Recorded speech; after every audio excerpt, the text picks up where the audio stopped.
Di sini kan ada kesiswaan, wakil kurikulum, wakil kepala sekolah. Kemana semuanya Bu dalam bimbingan PDSS ini? Kenapa nggak ada mereka semua gitu? Kami mandiri semua ngisi SNBP, daftar aku juga mandiri. Kan nggak bisa kayak gitu Bu. Sekolah-sekolah lain capseknya yang datangin, ayo nak ke TU, nilainya segini, segini, segini. Terus prestasimu apa aja, sertifikatmu apa aja, semuanya dikabarin Bu. Capseknya yang manggil siswa, bukan siswa yang datangin TU. Kan bisa dibilang sekolah kita yang kami ini, yang kami cintai, yang kami hargai ini sama sekali tidak bergerak gitu ya kan Bu. Nah, jadi yang bikin gondoknya kami lagi, mereka bilang, introspeksi nilai dong, nilai kalian layak tidak untuk SNBP. Pasti dari antara kalian banyak nilainya yang nasib-nasiban, makanya rata-ratanya bisa masuk. Sedangkan yang lainnya udah berkorban, naik nilainya, tapi rata-ratanya nggak masuk, nggak ikut eligible. Loh, kata-kata seorang guru kan seperti itu Bu? Kan enggak kan Bu? Dia malah menjatuhkan mental anaknya, sedangkan kami udah berusaha beberapa dari semester 1 sampai semester 5. Masa semester 5 data kami satu pun nggak ada yang masuk Bu? Nol Bu.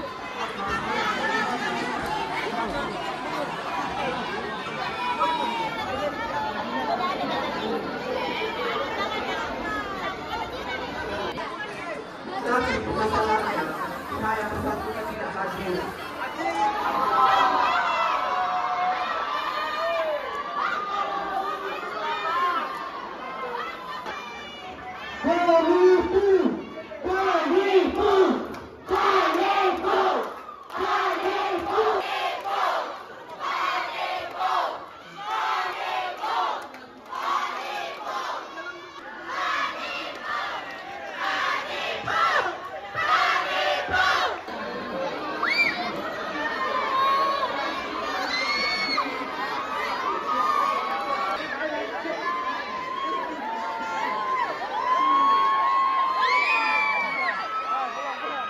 Jadi gini konteksnya,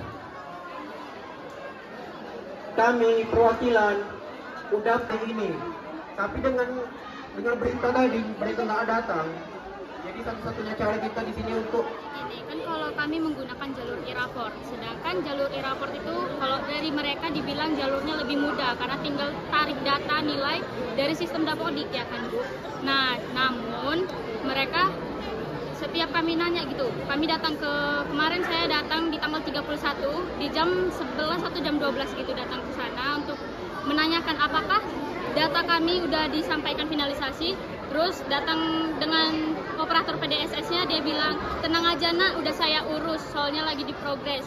Sedangkan itu sudah jam 12 siang ya kan Bu, penutupan di jam 3. Terus saya datang lagi di jam 2 lewat, terus dia bilang sabar ya nak, soalnya masih error, masih ini, masih itu, dan banyak alasannya. Terus kami tunggulah dia di ruangan itu, lalu dia langsung bilang kayak gini, nak bentar ya, ibu ada urusan, keluar dia. Terus kami tungguin di depan ruangannya, ternyata dia tidak ada nyangkapin kami lagi, langsung balik ke ruangannya lagi gitu.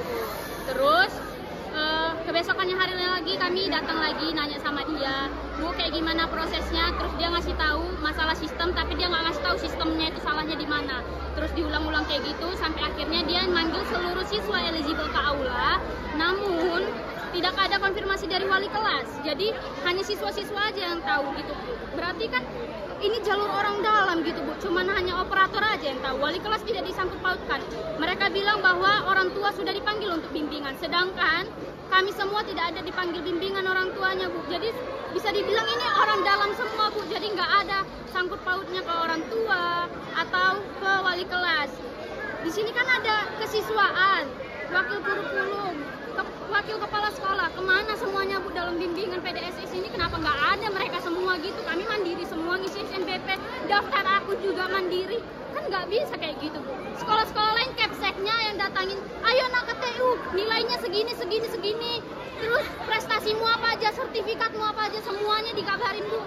Capseknya yang manggil siswa, bukan siswa yang datangin TU. Kan bisa dibilang sekolah kita yang kami ini, yang kami cintai, yang kami hargai ini sama sekali tidak bergerak gitu ya kan Bu. Nah, jadi yang bikin gondoknya kami lagi, mereka bilang introspeksi nilai dong, nilai kalian layak tidak untuk SNBP. Pasti dari antara kalian banyak nilainya yang nasib-nasiban, makanya rata-ratanya bisa masuk. Sedangkan yang lainnya udah berkorban, naik nilainya, tapi rata-ratanya nggak masuk, nggak ikut eligible. Loh, kata-kata seorang guru kan seperti itu Bu? Kan enggak kan Bu? dia malah menjatuhkan mental anaknya, sedangkan kami udah berusaha beberapa dari semester 1 sampai semester 5. Masa semester 5 data kami satu pun gak ada yang masuk, Bu? Nol, Bu. Kasusnya yang saya dengar semakin masalah eligible. Jadi eligible itu kan untuk universitas.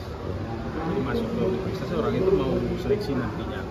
Ini PDSS memasukkan data, itu ada injury time-nya. Jadi memasukkan data siswa-siswa yang berminat. Jadi kelas 3 itu kelas 12 itu siapa yang berminat untuk melanjut untuk ke negeri nantinya, maka dia ikut penilaian eligible. Jadi masuk nanti dengan data yang dimasukkan nilai rapor. Rapor kan baru ini. Baru. Tetapi kalau saya lihat ini keterlambatan orang ini masuk pada saat masuk rame-rame di hari terakhir. Jadi di hari terakhir si petugasnya mengentrikan data di hari terakhir, tentunya pada saat injury time ini kan bahaya. Oleh sebab itu saya melihat ini satu hal yang ini juga harus dicarikan solusinya. Walaupun ceritanya ini masalah yang merugikan siswa peserta didik, saya bilang saya berpihak kepada mereka sih, istri peserta didik. Kalau informasi yang kami peroleh, sistemnya justru salah, bukan sistem SNBP yang mereka upload ke situ, tapi sistem yang berbeda. Apakah benar seperti itu? Dia kan apa namanya BP3 kan kalau yang di kementerian. Terus nanti ada satu PDSS. Nanti dari PDSS itu yang dimasukkan oleh si petugas. Nah PDSS ini ada injury time-nya. Masa-masa akhirnya tanggal berapa gitu. Nah kalau sudah di akhir pasti kan masuk kan rame gitu. Tadi disebut juga satu mata pelajaran di semester 5 yaitu PKL itu tidak bisa masuk karena dibaca selalu 0, Pak. Betul, karena memang di kurikulum Merdeka yang namanya siswa di SMK itu PKL di semester 5. Jadi memang harus diakalin jadinya. Jadi kalau baik-baik nggak diakalin nggak bisa? Nggak bisa, karena memang PKL dibuat di kurikulum Merdeka. Nah itu resikonya. Apa dasarnya kementerian mungkin berpikir seperti itu? Ya karena memang SMK ini tidak untuk melanjut. Kalaupun melanjut,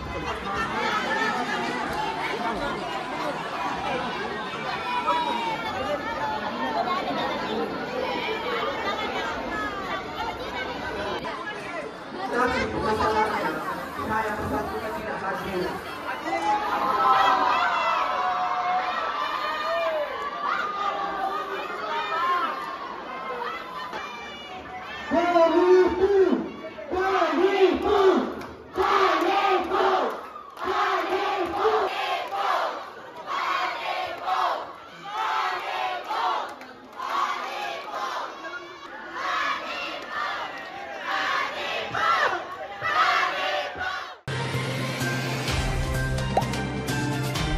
Dengarkan berita bersuara.